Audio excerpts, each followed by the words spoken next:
Selamat pagi semuanya teman-teman para trader, bersama Fauzi di sini. Data kerja Amerika Serikat ini babak belur ya. Emas tersungkur dan Jepang irit-irit yang juga ikut pingsan.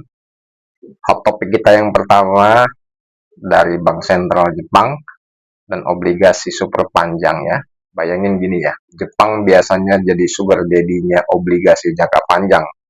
Kalau mereka mengurangi belanja, maka efeknya yang pertama akan membuat yield obligasi naik karena demand-nya turun. Investor global bisa mikir nih, wah yen yang jadi makin nggak seksi, mending cari dolar atau emas. Dan buat trader, yen makin lemah, jadi pasangan kayak dolar yen ini bisa makin naik. Jadi intinya, Jepang lagi bilang ke pasar ini, maaf guys, kita lagi hemat-hemat, jangan harap traktiran lagi ya gitu. Dan dari Nvidia chip Rubin GPX baru dirilis yang akan mengerti konteks panjang komunikasi manusia. Praktisnya ini hype-nya makin gede dan harga saham bisa dapat vitamin. Buat trader saham, posisi beli di Nvidia ini makin menarik karena market suka banget dengan kata-kata AI. Poin ketiga, data kerja di Amerika Serikat direvisi guys, turun 911.000. Ini bayangin ya, Amerika bilang, ternyata pegawai kita nih kurang 1 juta bro. Kemarin hitungnya salah. Dan ini membuat dolar ini bearish karena ekonomi kelihatan lebih lemah. Emasnya masih tetap bullish ya awalnya, tapi tiba-tiba habis bikin rekor tinggi malah dihajar profit taking.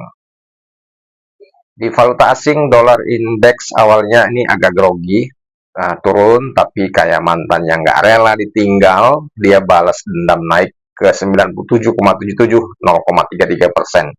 Dan market membaca ini sebagai dolar ini sebenarnya apa masih punya napas panjang buat maju, atau gimana? Jadi jangan keburu dikubur dulu ya. Di pasar komoditi, emas dan minyak, emas ini sempat nembus 3.670. Wah, orang udah euforia ya. Tapi ditarik ke bawah sampai ke 3624, minus 0,32%. Secara teknikal, RSI mengatakan, bro, ini emas lagi ngedrop moodnya, jangan maksa ngebeli ya. Dan kita tunggu market sesi Eropa. Emas ini kayaknya lagi jomblo nih, udah pede nembak gebetan, ternyata ditolak. Jadi moodnya langsung drop. Untuk minyak, serangan Israel di Qatar ini bikin panas pasar dan buat deg-degan, naik ke 62,76 per barrel, skenario beli di atas 62,50 dengan target 63,35. Jadi minyak itu kayak teman yang ya sering baperan, tiap ada ribut di Timur Tengah langsung naik tensi. Di pasar indeks saham, Dow Jones menguat 0,24%, S&P menguat 0,25%, Nasdaq menguat 0,26%, semua kompak hijau ya, tapi naik tipis. Kayak habis jogging pagi, nggak kenceng, tapi ya sehat lah, bagus ya.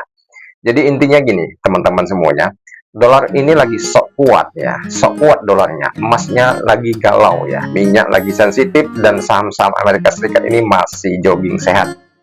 Untuk trader yang pintar, bukan yang sok tahu, tapi yang tahu kapan harus masuk dan kapan harus minggir. Karena itu kita tunggu data berikutnya. Sampai jumpa kembali bersama aku Fauzi. Terima kasih.